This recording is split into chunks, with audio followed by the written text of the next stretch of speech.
Hey guys, Justin here from Canadian Outdoor Enthusiast. Today we're going to learn how to process deer pelt. This particular deer pelt, what I'm going to be doing is just leaving the actual fur on. I want to leave it intact so it can be used as either as a blanket, maybe even for display. So I just like to keep it on, and we'll show you how to do that, so how you can actually process it correctly and also the old traditional way as well. Okay, so the first thing we do, as you can see, I've already started skinning this. You got to remove basically all the fat, all the actual meat and the membrane. You want to remove all that. So I've done some, not completely yet, but I'll show you a demonstration here. I left some meat right here, so how the process is. The tool I'm going to be using here is what we call a draw knife. Okay, got this one in Ottawa, Lee Valley Tools, very good place. You don't necessarily need to use a draw knife. You could use other tools such as a flesh scraper, which is a one-handed flesh scraper. That works, it's just it takes a little bit longer. It's great for smaller pellets, but when you're working with bigger pellets, you want something that's a little bit more efficient. As for the style of scraping, I've decided to use a more modern way to scrape my pelt. This is just basically a pellet scraper stand, pretty much, that I've made. So it works very well. Another way you could scrape it, you could put it on your rack and use a one-handed scraper. You can do it that way if you'd like. But like I said, it takes a little bit longer. So I'll go ahead, I'll show you a trick on how to go ahead and peel this stuff. One thing I do want to mention is the goal here is you have to actually remove everything. Meat, fat, and this membrane. Okay, there's an actual membrane right on top of the skin. So where you want to get at is you can actually see right here where my finger is. Okay, it's a little bit wider there. Okay, that's because that membrane has been removed. Okay, and it exposed the skin. You want to do this completely all over your pelt. Okay, so wherever it's pinkish, that's because the membrane is still there. You want to get to that white. Like if you get a shot right here, Dale, you can clearly see right around here all the white and a little bit of tab of membrane still there. That's the difference. Okay, guys, you got to pay attention to that, because if you do miss some of that membrane there, it will rot on you and won't be efficient for your goal. Okay, so I'll go ahead and scrape that off a bit, show you the technique I'm using with the actual draw knife.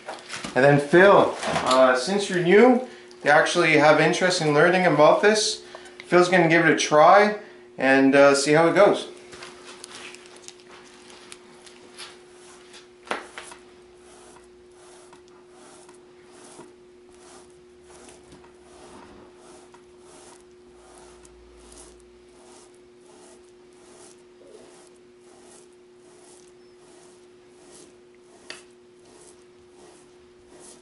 So what you want to do is you want to keep your blade on an angle and slide as you go down. Cut in and slide your angle. You don't want to be scraping, well, you can if you want to just be scraping like this with your blade blunt on it. That's fine. As you can see, it removes the meat pretty well. But when it comes to that membrane, that's a little bit trickier. You got to really keep scrubbing until you expose that white stuff. Okay? There's different ways to peel this, so I'm just using the normal scrape mode fashion. Phil, give it a try. Alright, Justin, now you said keep your blade at a 45 or something? Yeah, if you want to start cutting, that's right. Like this? That's correct. Just be careful, mind you, if you're using the actual cut method. The only thing you got to be aware of is you don't want to actually cut into your pelt. You got to not too hard. That's correct. So am I doing this right? So far so good. I see some meat coming off and some white being exposed at the same time. So, guys, this is my first time doing this. It's not that hard. I have a really good interest in this. That's the whole point of this channel, is for people to learn and for me to learn as well on topics that I don't know. and for Justin to learn topics that he doesn't know. So maybe I'll teach Justin or Dale, our video guy right now, stuff that he doesn't know. But especially the viewers. The viewers are important as well as here. So if you guys have any comments on this, leave comments below, and Justin will gladly reply to those comments, because he's the one who knows about this. I'm learning just as much as you guys are right now. So good job, Phil. Keep going. There's different ways also that I've seen. Hey, people... Dale, you're the videographer. Sorry, Justin, I didn't want to cut you off. Did you want to try this? No, it's okay. You're doing fine. I was going to say that there's different ways also that I've seen people scrape meat off their pelts is by adding sawdust as well.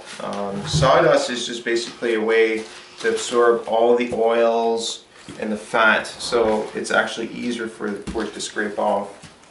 But in this case, we're not using any. We don't have any. I don't have any gloves on, Justin. Can you pull the Sure. like that, if I don't rip it? Perfect. That's good.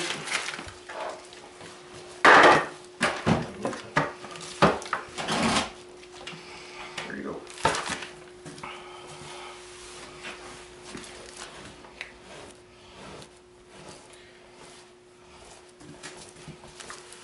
So what you're going to do is pretty much once you're all done scraping, you're going to wet it down, clean it off, and then we'll show you the traditional Aboriginal way to complete the tanning process to preserve your fur. So when I'm done this, Justin, I don't want to cut you off, but what am I doing? There's nothing to keep on going, or?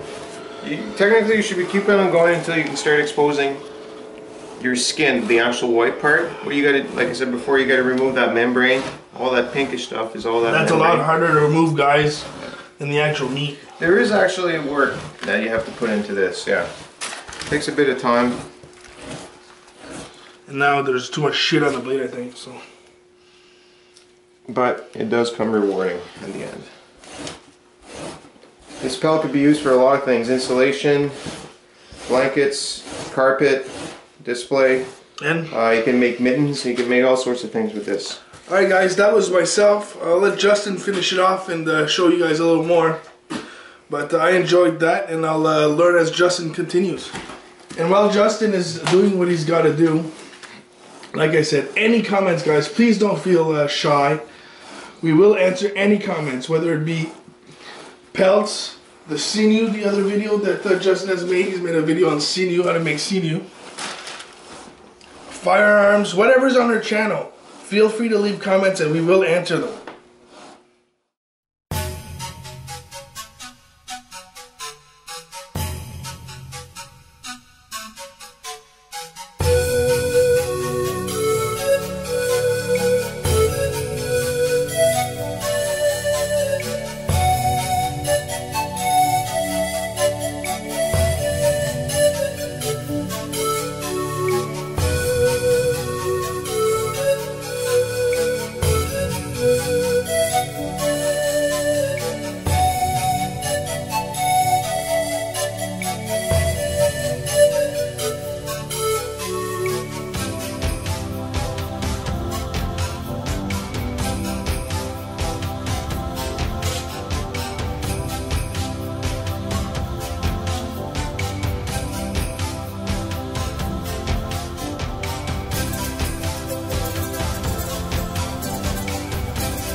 before ending this video. I'm done for the night. I'm basically tired, so I'm going to continue this project tomorrow. Finish off the final scraping. So what you want to do, you just obviously, this is a heated garage we're in. You don't want to leave it like this in a heated garage because it will start rotting, and you seriously want to avoid that. You got to keep this as fresh as possible until the tanning process, because the tanning process will actually preserve your fur. Okay, so what we're going to do, I'll just roll it up, fur inside, and then put it in a bag, put it outside where it's very cold. Okay, refreeze it, let's say, because I don't want it to rot. Don't put it somewhere warm.